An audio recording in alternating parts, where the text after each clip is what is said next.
Hey, so in this podcast, we have Chris Luard with us, meditation teacher in Thailand, or in Thailand right now. And he's a frequent guest on the podcast. So if you like what you hear now, you can listen to his earlier episodes with me. You can also check out our Facebook page because he's starting to do regular Facebook Lives on our Facebook page at Contemplative Light. We've got a very active Facebook community. So just letting you know. And then in this episode with him, I'm going to play the students and kind of just ask Chris a bunch of questions. Maybe some of them will be dumb, maybe some of them will be off topic, but I think generally I'm going to be asking questions about meditation. So, Chris, it's good to have you. It's great to be back, Clint. Thanks for the invitation. Sure, sure. I wanted to ask you real quick, and this isn't a central part of my questions, but I wanted to ask you about the mantra Om Mani Padme Hum. Are you Mm. familiar with that mantra? Yes, well, as familiar as I am with any mantra, that's one of the ones that I've practiced with and tend to gravitate towards. Yeah, it's quite beautiful. So you've gone through a period where you practiced with that mantra in particular regularly? Yeah, yeah, probably spent maybe 6 or 8 months practicing that mantra. And there are times when I'll go to a temple or a monastery here in Thailand, and it's customary to do a few circumambulations around one of they're called jetties here in Thailand, but it's one of the buildings in the monastery grounds. And so you circle it 3 times, doing a prayer or a chant. And because I don't know any of the Thai prayers, I always chant Om Mani Padme Hum when I'm doing that. And it is one that I continue to gravitate towards. It's quite beautiful. It means, I think the direct translation means jewel in the lotus. But essentially, people use that mantra to generate a type of loving kindness or compassion towards all sentient beings, really. Yeah, I'm almost wondering if the jewel in the lotus is kind of like if the human being is the lotus, the jewel is maybe in the heart chakra or in the heart area where everything opens. Hmm. Yeah, I really like that interpretation. I think that's beautiful. And why not go with that? For me, I think I want to say that that the jewel in the lotus symbolizes um, being born in the Buddha realms. And here we're getting into the mythic type of language of Buddhism, but according to the Tibetan tradition, where this Om Mani Padme Hum comes from, um, if you die in the human body and you've cultivated a certain amount of karma, or you have really good karma, or you've done a lot of good deeds, you've cultivated a lot of loving kindness in this lifetime, you'll be reborn in the realm of the Buddha. Now, when a being is born there, they're born into or out of a lotus blossom. So they're literally born out of a lotus flower. And so I think the jewel in the lotus is symbolic of being born into the realm of the Buddha. So each time you go through those syllables, you're incarnating into a Buddha, basically, or into a being emanating loving kindness, if you will. If that can be more palatable to a secular practitioner. Each time you go through those syllables, you're emanating loving kindness. Uh, Sure, yeah, I had heard that too, and that's interesting. You start to mention the emanation thing because that's kind of where I was going. Because I had heard, yeah, this is very much mantra of compassion, mhm. and I'm almost wondering what your thoughts are. It's not just the emanation that you put outward into the world, which is going to be great for the world to have for anyone that uses this mantra, but also the internal structure of your energy or your mind or your spirit, whatever terminology you use, your emotions, that saying this mantra somehow shapes your energy into that kind of structure. Like there's an Om Mani Padme Hum um, groove or something through Mm. which your being can inhabit. Yeah, I think that's absolutely true. I mean, we see this with any kind of emotional state that we inhabit, whether it's compassion or loving kindness, or on the other side, if we're inhabiting a state of anger or fear, um, our world starts to support that. And so, if we're going inward and we're cultivating a sense of love and kindness or compassion, our world starts to justify that and to verify that. And so we start to inhabit a more compassionate world or a more loving world. Uh, and so it becomes like a feedback loop, if you will. So we start to do this mantra, and we feel it internally first, or I think most people do. At least I always have. When I do a mantra like Om Mani Padme Hum, I feel it in my heart, in my mind, in my body first, and after a week, 2 weeks, a month, however long, the practice starts to elicit that internal shift, and then we start to see the world in a different way. We start to literally inhabit a different world, a more compassionate, a more loving kindness filled world. And then that gives us more confidence to practice deeper, because we start to feel this shift and notice this shift in a very profound way. Oh, this mantra must really work. Let's do it another hour a day, or let's chant when I'm on the subway, or wherever it is. So it starts to bring that confidence into the practice, and then when practice is deeper, and then the world becomes even more a place of verification for that emotional component, like that. Yeah, yeah, that's very practical. So, what about this period of 6 to 8 months when you did this mantra? Did you set a certain amount of time? Like, say, I just set the timer for, say, 30 minutes, and then you chanted, and then you didn't unless it was structured, or did you say it all the time throughout the day whenever you were thinking about it? And then also, the other piece is aloud or silently? Mm. Well, for the formal sitting practice, I would set up, like you mentioned, like a half an hour, and I would chant it out loud for maybe 5 or 7 minutes or so, and then I would go silent, and I would actually allow, as much as I could, allow the thoughts in my mind to also subside, and just to feel the emotional component, the visceral emotion in the body kind of experience. And so, of course, thoughts will come up, and that's normal.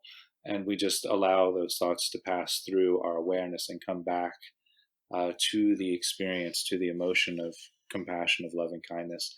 If the thoughts became too much, just a torrent of thought all of a sudden, or get swept away into a story in the mind, then I would bring the mantra back and do it again for another 5 to 7 minutes or so, like that. But ideally, for me, and this is how I was taught to do it, was to do the mantra for out loud for, like I said, 5 to 7 minutes or so, then maybe spend 10 minutes in silence, and then do the rest of the meditation out loud, maybe a minute or two at the end in silence, to really allow that the vibration to really settle, and to really feel what the emotion or what the mantra is bringing up uh, in your body, in your heart, in your mind, and to let that settle in silence. Mhm. So the basic idea is kind of the allowed. This is actually similar to some of the philosophy of the Jesus prayer that I've come across. Is you say it out loud before or as preparation for silently, Mhm. and you can use the out loud to break to kind of almost reset and warm your mind back up, because obviously the danger would be, not that it's so dangerous, but the difficulty would be if you just were only saying it silently and you just got lost in your head and went on a story, and 10 minutes passed and you're like, wait, I haven't been saying the mantra. I've been Yeah. thinking about something from last week. And that's basically when you need to say it out loud, almost to like, um, prepare your brain again, Mhm. re-prepare. Yeah. Yeah, absolutely, yeah. It reestablishes that base of attention, into the present moment, and then you can go from there. Um, yeah. I haven't done this practice in a while. After talking about it now, I might go back to it.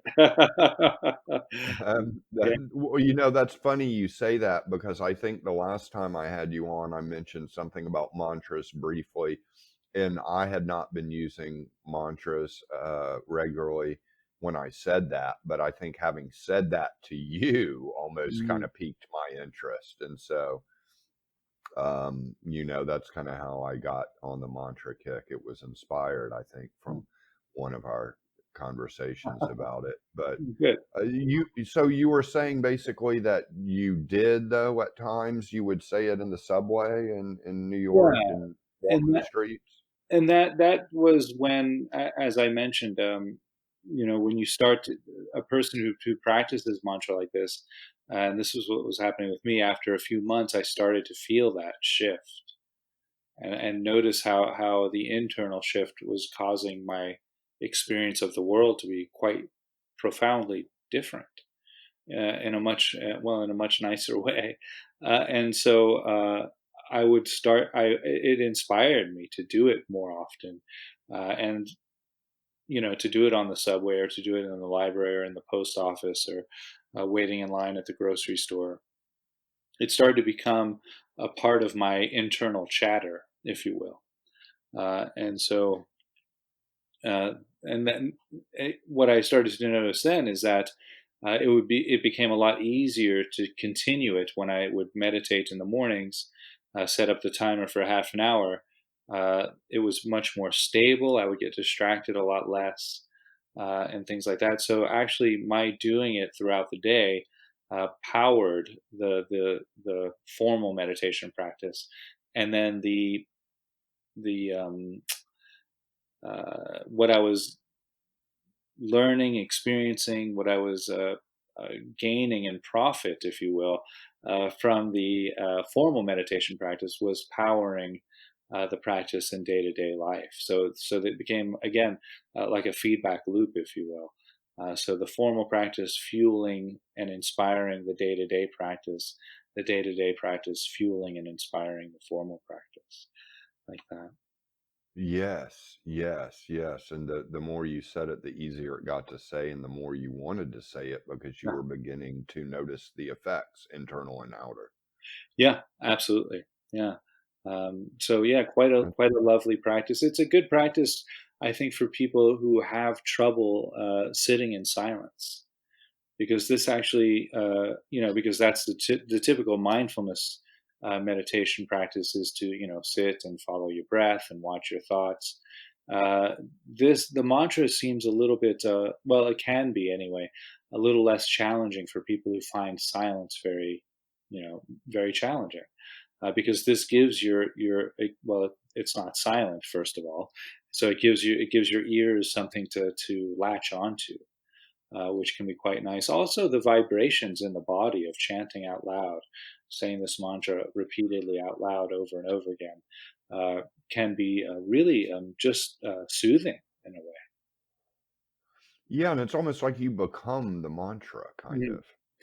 Yeah, I think that's one of the ideas of, or one of, I hesitate to use the word goal, but I suppose it is a goal of a mantra practice, is to actually unify your body, mind, and heart with the mantra itself, and then eventually one forgets to do the mantra, and you fade into that forgetful space of nothingness. Yeah. You get off balance again, and then you bring the mantra, and the mantra kind of resets you in the balance of itself. Yeah. Yeah, but it's interesting because if you actually forget, even just for a second, and you're unified with that mantra, you actually fall into that oneness. That's the gap in between the thoughts that so many Zen practitioners talk about. Finding that gap in between the thoughts that can happen sometimes accidentally with mantra practice, because we forget to chant, and then all of a sudden there's just this empty space there, and we're unified. Yeah, Yeah. the mantra is almost a way of, yeah, unifying the, well, the ego in a sense. Mhm. It unifies the ego with the formlessness, the emptiness, the thoughtlessness, Mhm. the yeah, the emptiness behind the mantra. But I guess what blocks us from getting into just pure emptiness all the time is our ego stuff. And the mantra kind of shapes the ego in a way where it can almost like kind of seamlessly yield into the formlessness. Mhm. Yeah, absolutely. Yeah, and I think that's the highest stage of mantra practice. If I might be mistaken about that, I have not done that much mantra practice, but from my understanding, one chants the mantra eventually, 24 hours. It's just going in the head all of the time, even while one is sleeping. And then eventually, one at some point, whether it's during the day or in the formal practice, the mind just goes very clear, and that is that oneness with everything. One forgets the mantra and then falls into this into the void, into the emptiness. Uh, yeah. Yeah, yeah. We had a event today, Contemplative Light did with Keith Christich, a centering prayer instructor. And then we did a sit, and then afterwards, some of the participants would talk about their experience. And one participant who also is kind of gets credit for inspiring me getting on a mantra kick now. One of the participants had mentioned she'd done Christian mantra practice, and that the mantra was very much an anchor. and and I thought, yeah, yeah, it really is, it really is. I think what happened with me is, for the longest time my meditation practice has been simply counting the breaths, Hmm. but I've done that practice so much, it's almost like, in the same way you might become the mantra to unify body, soul, and heart, or mind, body, soul, however you say it, the mantra might unify all that. I got unified in one, two, three, four. Like I kind of unified my mind. In spirit, basically, around counting. And it's kind of occurred to me, man, if I'm going to entrench something in me, like down to the fabric, how about use something with some potency for compassion and love, like Om Mani Padme Hum, rather than just numbers? Yeah. Yeah, it's a that the mantra again, "Om Mani Padme Hum." Maybe I'm partial to it because I studied Tibetan Buddhism for quite some time, and but I nowadays, if I just start chanting, as I mentioned, I go to the temple here in Thailand. Within a few minutes, it's really I can feel my whole body vibrating. So there's something there. I recommend it. Yeah. Yeah, yeah, it's really good to hear you say all that. Mm. I was going to introduce now a different question, I Sure. guess, and this is one of the things that I've noticed, and it hasn't quite caught up with the meditation practice, although the mantra does kind of help this phenomenon. But I've had this phenomenon of, well, I got divorced about a year ago, and there's been this foundational shift that's needed to occur, where, like, when I was in my marriage, it was almost as if the anchor, or at least let's just say one of my anchors, was very much in us. It was in the marriage, it was in the partnership.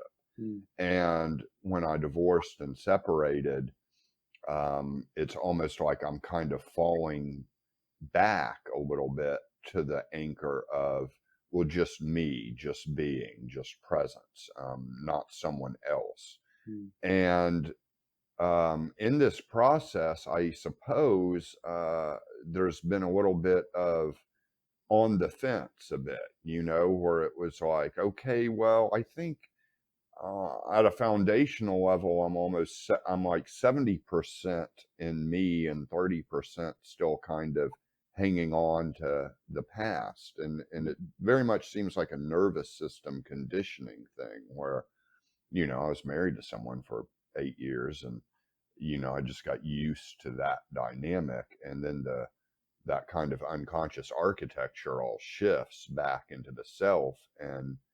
Um, and meditation now helps smooth that transition, but it's not like it just hurries up and gets it done. mm. Like, okay, let's just change channels here. It not quite that easy, although I've wished it was that easy. And I don't know. I was just wondering if you could speak on any of that. Sure. Well, meditation, I at least is something I've noticed. One of the benefits that I've noticed about meditation is that it does help one, um, when there are turbulent times in life. Chogyam Trungpa Rinpoche used to say, "We meditate to make the best out of a bad situation." um, and so, because when we meditate, we get to know our mind very intimately. We see that our thoughts are just coming and going experiences. Now that can take some time to recognize, and it's challenging to be with the mind, and because our instruction is to find the gap in between the thoughts and let the thoughts go, and not to pay too much attention to the thoughts and things like that. That all sounds really wonderful, but when you start meditating, the thoughts are just there, and they're kind of in your face a lot of the time. But the more we see the thoughts arise and we let them go, we see the thoughts arise and we let them go, the more intimate we become with our habits of the mind, of our own thinking process. So when we recognize that all of our tension, all of our stress, all of our heartache, all of our attachments are all born in our thought process. Uh, so, so when we really know that, when we really have that experiential knowledge, not just as a philosophy, not just as a something we read in a book once or something like that, but actually really can see and experience how our thoughts arise, stay for a while and pretend to be all important, and then fade.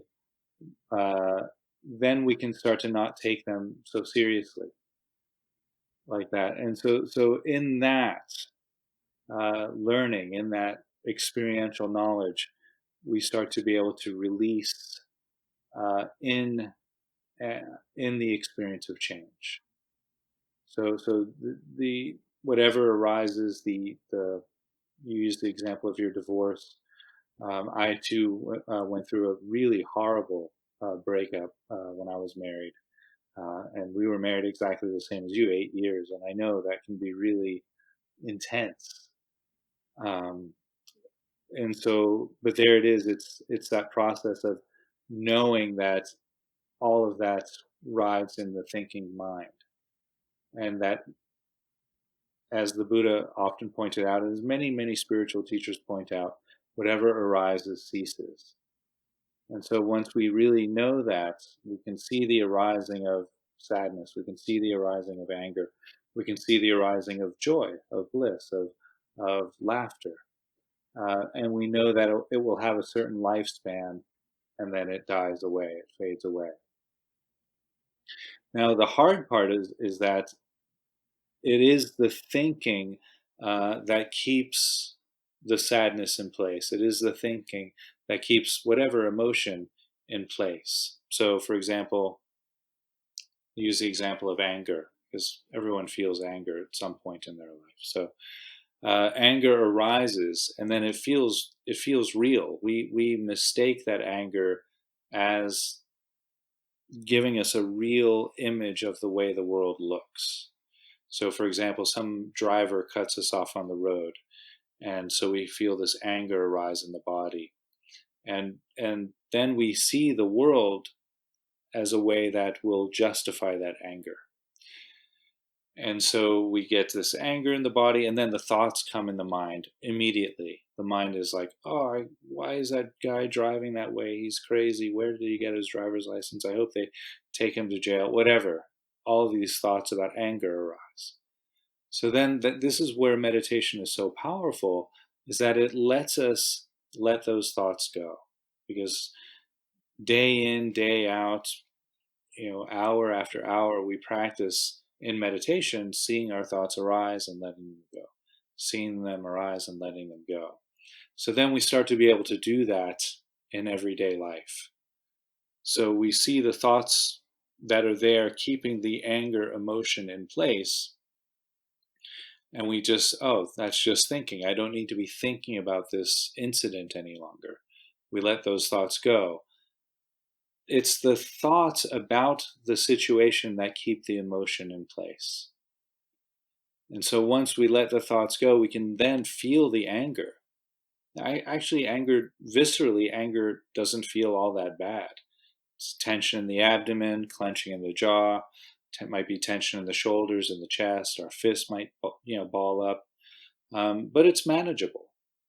And so then we allow ourselves to experience the visceral component of the emotion without the thoughts. Once one can do that, the emotion will eventually subside. Now, if it's something very emotion based, like a divorce, or we have a fight with a loved one or with a parent or something like that, or if there's a lot of emotion there, it can take quite some time for that process to happen. It's not like the emotion arises, we say, "Oh, that's just thinking," we let that go, and the emotion's gone forever. Very rarely happens that way.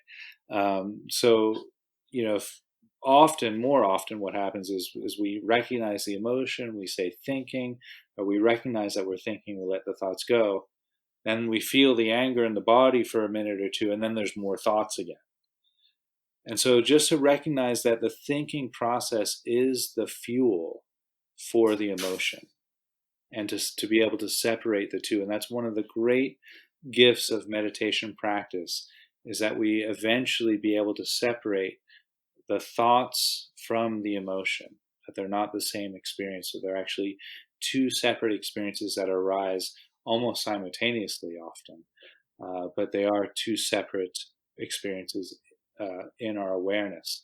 You have the visceral experience of the emotion, and then the thoughts, which keep the emotion in place and really perpetuate the emotion. They validate the feeling, the emotion. And you hear people say this all the time.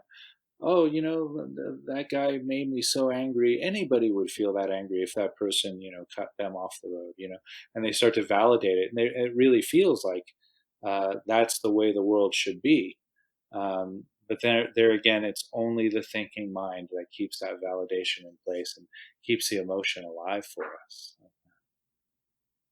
Yeah, yeah, it's like the thoughts are getting in the way of just feeling things fully and feeling things clean, and I really noticed that there's a Zen phrase that comes to mind of, the perfect way is one that is free from all preferences. Yeah, yeah. And I find that there's just certain preferences, or it's more than a preference, really. It's like an insistence that this shouldn't be that way. This is this way, but it should be that way. Or, this is not how it's supposed to be. I should be like this. And it's those thoughts that kind of keep the emotions, I guess, really, really backed up. I think that's why what's helpful for me, and I'm curious what you say about this, is the don't know mind, because the don't know mind is basically saying, okay, these thoughts really don't matter that much. I don't really know for sure Mm. about this or that. And then the emotions can flow freer.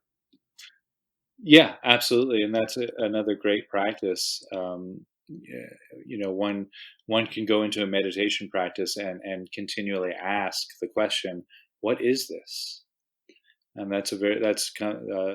comes from the Zen tradition as well, where you feel the breath and then you ask, "What is this feeling?" Or what is this feeling in my legs? What is this wall that I'm looking at? And it almost sounds silly, when you speak of it like this. But what happens is that if you really continually ask yourself this question, what is this? What is this? You can continually ask. You start to realize that you really don't know much at all. And we think we do.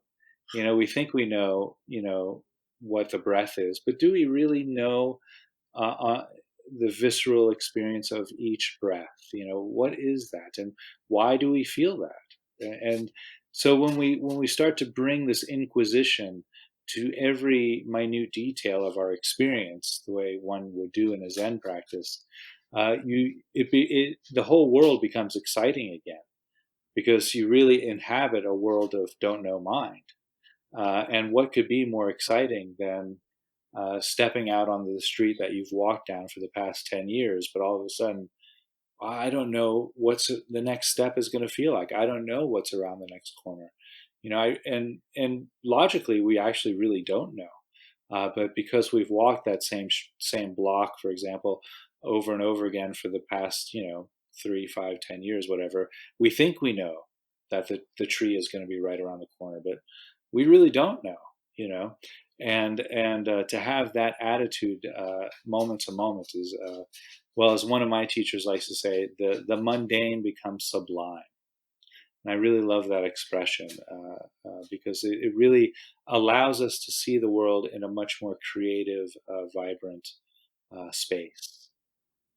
Yes, yes, it really does. I think that it could sound confusing or almost scary to Mm. some people, including myself at times, to go into total don't know mind, because the first instinct of thought is basically to be like, what do you mean I don't know? I'm going to be totally lost. I'm going to be totally helpless if I don't know. But the exact opposite is actually what happens. You admit you don't know and you feel more secure. It's paradoxical, I guess. Yeah, yeah, and I like the way you phrase that. It is an admission, because, uh, and that's I think the first resistance that comes up to a practice like that is the ego.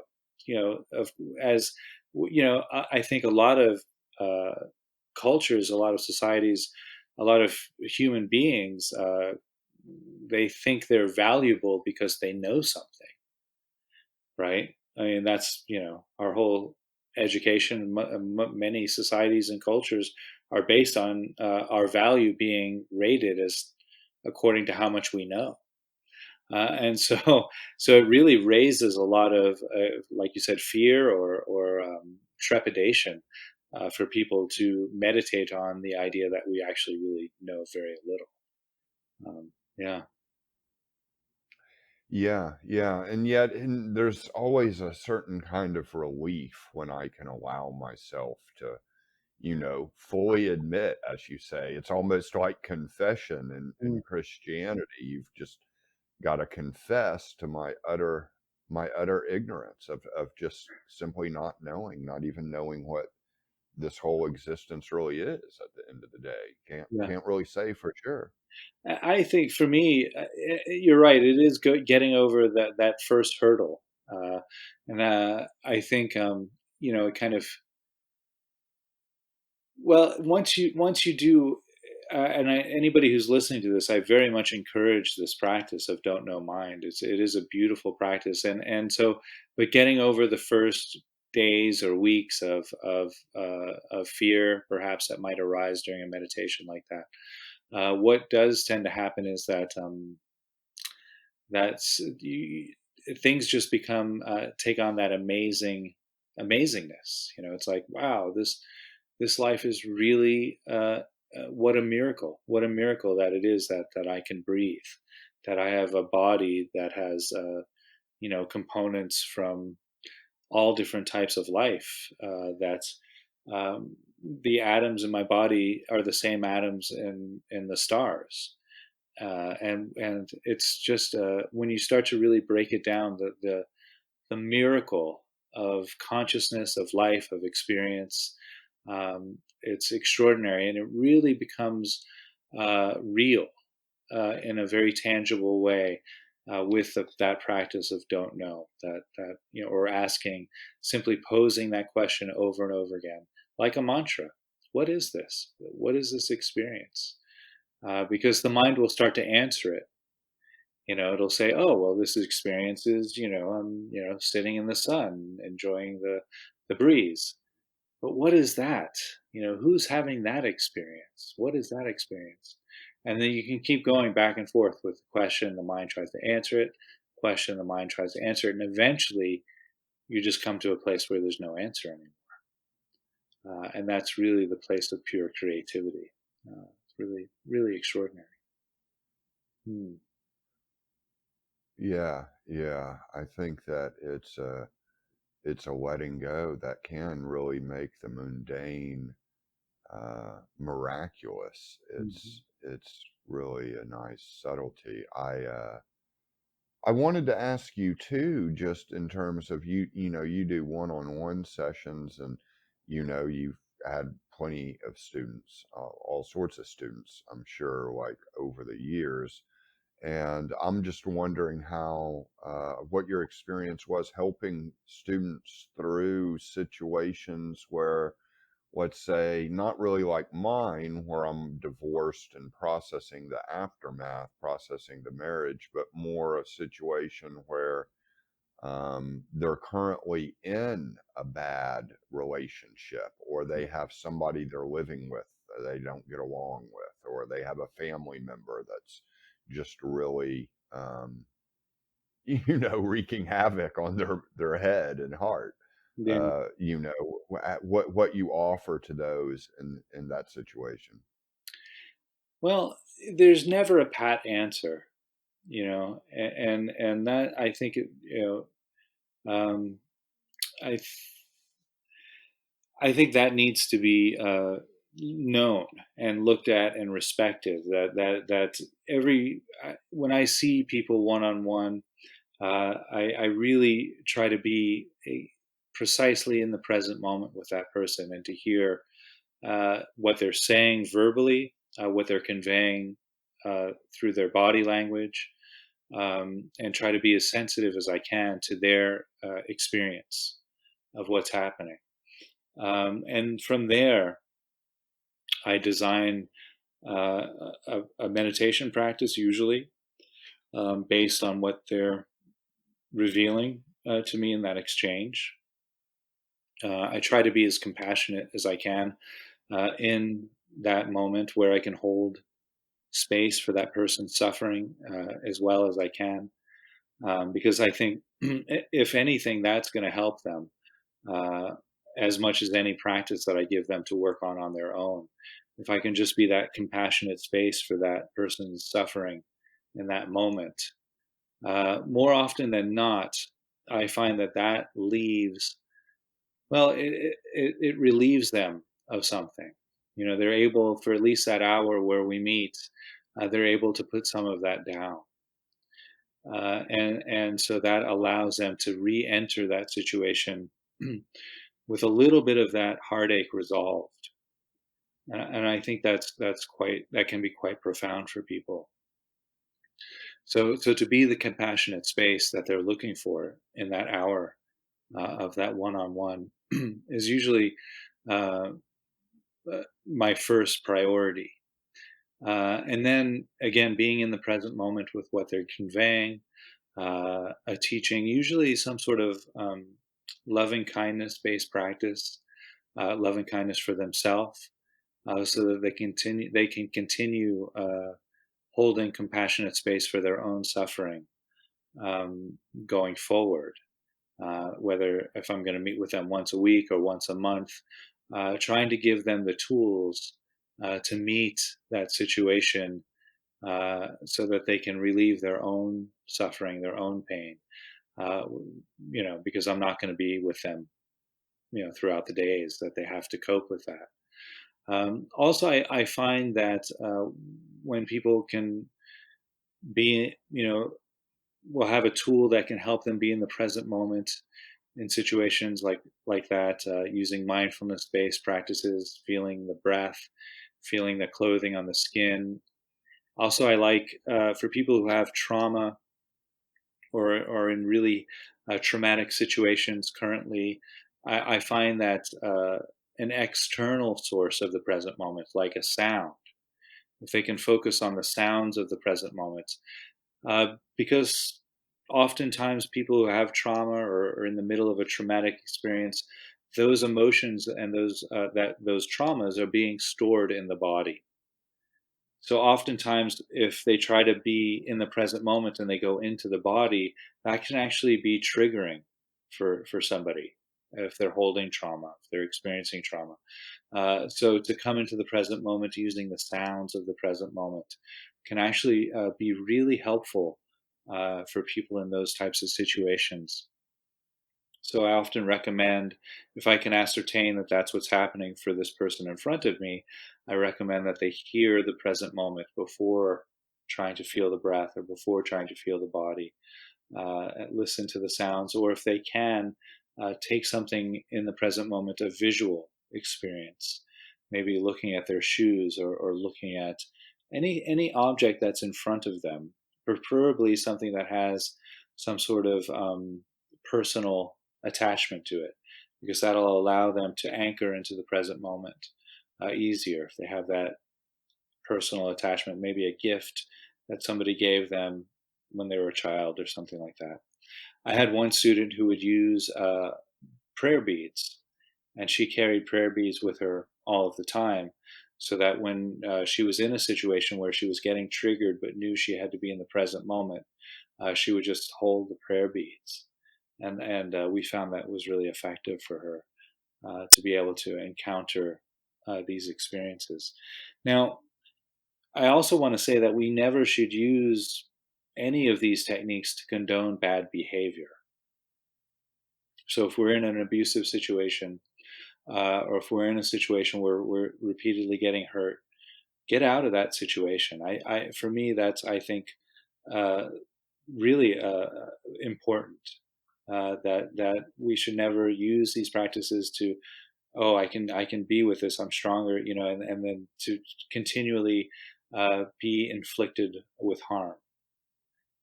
So I think that's also really important, that to know that it's okay to leave a situation that's harmful, and and that's appropriate. It's more than okay. That's what should be being done. Is that one needs to take care of their own safety, emotionally and physically, first and foremost. So if the situation is that severe, then I think getting out of harm's way needs to be the first step forward. Yeah, it's really good to hear you say that. And I also kind of thought of the converse, I think that's the right word, but the converse or inverse of what you just mentioned, where you could be in a safe situation now, and you could also, well, the opposite basically of what you're saying is, don't use it as an excuse not to take action to take care of yourself. But I guess you could also be in an okay place, and you could think, well, I've got to do X, Y, and Z before I really let go, Mm, of the mantra, almost thinking like, oh, okay, well, I may be safe in my home situation, but my life isn't really perfectly kind of the way I want it to really be comfortable to let go. I've got to wait until I have X amount of money, or mm, I've got to wait until, like I have a better job, or you know what I'm saying? Like you could almost think you have to do all of these things before you could let go. I'm not sure I understand. So let go of. So you're presenting a situation where don't do the practices to get comfortable in a bad situation. Definitely leave the situation. And I'm saying, like, if you took that to an extreme, you could think, well, I'm not going to use my meditation practice as an excuse not to um, get in a better situation first. So I'm going to keep trying to improve my situation before I, can really let go in meditation. Oh yeah, It's like external change versus internal. Like if the practices are internal, and then there's external. Obviously, if you're in a bad external situation, yeah, get out of it. Then you can kind of get into the internal. right. Yeah, But you could also take it the other way of like thinking like you got to keep changing your external situation to get it just right before you can really go into don't know mind. It's like, sure. yeah, I'm fine with don't know mind as long as I know exactly how the next year is going Right. to go. Right, yeah, exactly. No, I know, and I encounter this sometimes when I'm facilitating retreats. That the first day or two on the retreat, everybody who's there is just pissed off, because they want to change. We should have dinner at this time and not this time, or I should have a softer chair to meditate on, or we should have lunch at XYZ time, and so forth like that. And so everybody wants to change everything to fit their comfort zone, not recognizing that they're actually in the retreat to challenge their comfort zone. so so there is that, and so and here I'm glad you mentioned this, because this brings up the challenge zone, the comfort zone, and the too hot zone. And this has become a pretty much a staple in my teaching nowadays. And I use a graph, which we're doing this as an audio, so nobody can see the graph, but it's three circles. There's an inner circle, a middle circle, and an outer circle. And so the middle circle, that's the comfort. The first circle, the middle circle, that's the comfort zone. That's generally where we are when we're comfortable in life, sitting on the couch, having a snack, whatever it is. That's the comfort zone. Generally, that's where we start when we're meditating. We start in the comfort zone, hopefully, you know. And then the second circle is the challenge zone. And so when the meditation practice, maybe we get into meditation for 10 minutes, 15 minutes or so, however long, uh, hopefully then we start to enter into the challenge zone. There might be a lot of thoughts, there might be an emotion that comes up, things like that. That's where the growth happens. And so ideally in meditation, you want to kind of float between the comfort zone and the challenge zone, comfort zone, the challenge zone. Now, the outer circle, that's the too hot circle.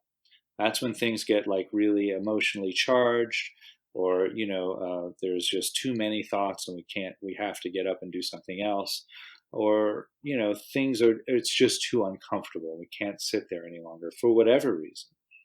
Um, and that zone, that the too hot zone, because your body just gets really tense, or the mind gets really tense. You start looking at the clock every 30 seconds, so forth, like that. Not much growth happening there in the too hot zone. It's just too overwhelming. And so if that happens, I generally encourage people to go back to the comfort zone, either stand up or take a breath, or just do something to recalibrate, so you can get back to the comfort zone. Now, if that's impossible, then you're finished with the meditation. Just get up and do something else, but don't keep trying to push through. No matter, even if it's just been 2 or 3 minutes in the practice, if you're already in the too hot zone and you can't recalibrate, get up and do something else. And I find this is really important. Uh, this is a really important tool to emphasize for people who are meditating with trauma or with challenging emotional situations, because that too hot zone can really emerge rather quickly. And if that happens, day in, day out, for week after week, people just stop meditating.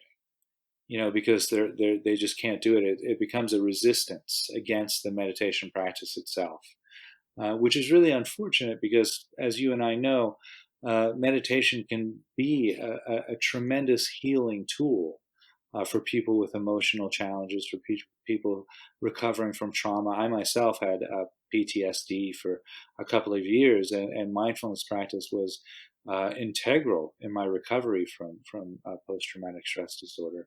And many people who I teach come to me with those same struggles. And so I've seen it in myself, and I've seen it in many students, that this can be a tremendous healing tool as long as we can remain outside of that too hot zone. And when we get into that too hot zone, to recalibrate, come back to the comfort zone, maybe try again if we want. If a person gets into the too hot zone more than once, I always say that's the end of the practice session for that day. Get up, take a walk, Yeah. make a cup of tea, do something else, watch a nice movie, whatever it is. But leave the meditation for the next day and come back again when you feel emotionally stable, when you're nice, relaxed, and you can get into the practice again.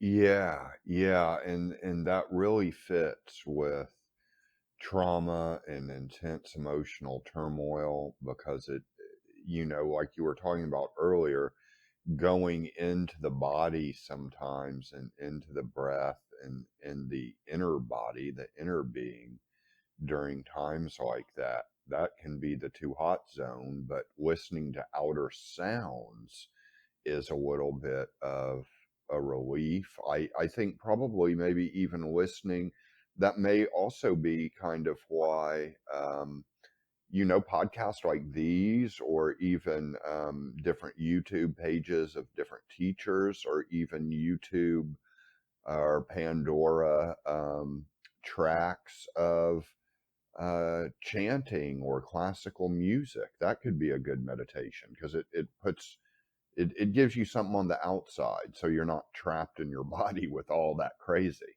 Yeah, yeah, absolutely. So just as long, I mean, and all of those audio tools are great that you mentioned.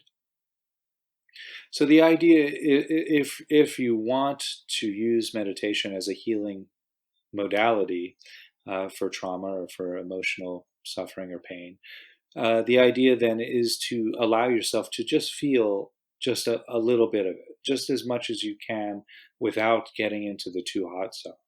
So if you're using a classical music track, the example you used, which I love actually, I think Beethoven is perfect for this. Or the Bach Brandenburg concertos are really wonderful as a healing modality. Um, That's good to know, actually. I highly recommend it. Yeah, and so to rest, to be able to rest, to listen to the present moment with that music, beautiful music, and then to allow yourself to feel whatever emotion that needs to be felt at the same time, and so that it becomes a balance.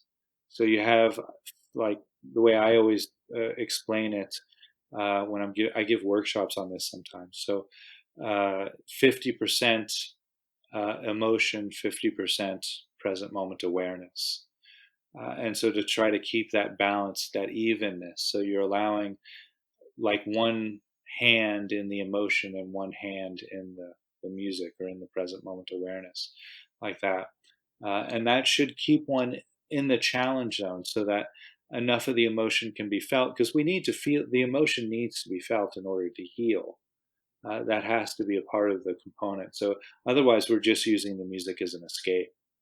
And Well, I think though that with trauma sometimes too, though, the feeling of the emotion is automatic and it's all the time. And so mm, you need to break it up. Like the default setting, I think, with trauma can sometimes be not 50-50, but like 99-1. It's like sure. it's the pain all the time. Yeah, yeah. I mean, if somebody's really spinning, yeah, that's what we used to call it. I don't know if they still call it that in PTSD, where the thoughts are just going at a million miles an hour, and that's all you're doing. That's the too hot zone. and so using an auditory experience like Bach or whatever it is, a chanting, also beautiful thing to do. That could bring you out of the too hot zone and into the challenge zone. So then you can experience enough of the emotion so that some of it can be resolved and be in the present moment at the same time. And again, that's, I think, really the ideal, is to be able to. The reason why I'm kind of bringing it back to this is because oftentimes people use meditation techniques as a form of repression, and so that can be actually quite harmful.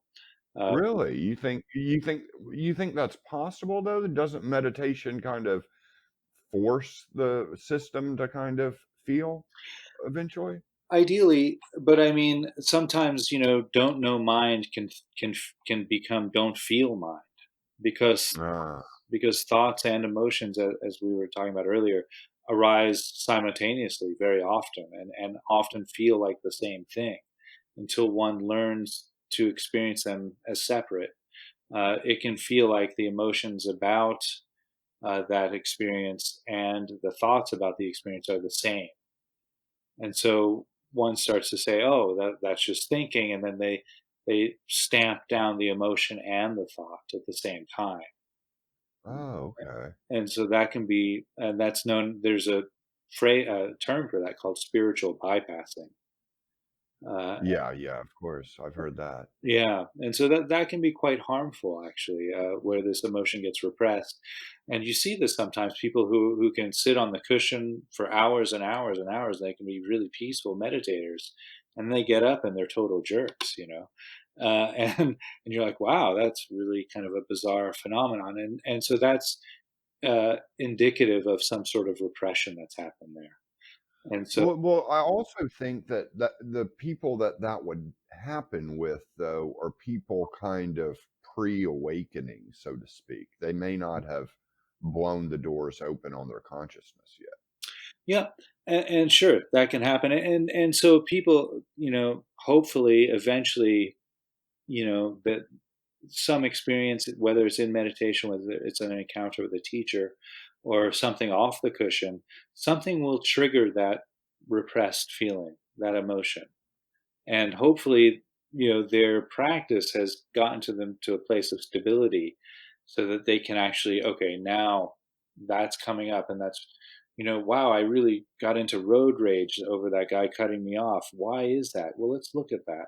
And they'll investigate, oh, that's resonating with, uh, that time that bully punched me out in the third grade, or that's resonating, and so sometimes that can happen, where a present moment experience, or an experience that happens in our day-to-day life, if we've been meditating for a long time, we may have pushed other experiences away through this spiritual bypassing. But again, hopefully, eventually, that stability in meditation allows one that insight. Okay, wow. Okay, that's really resonating with that past experience. Let's bring that up. Let's look at that. Let's see what's happening there. And that can happen sometimes too. Yeah.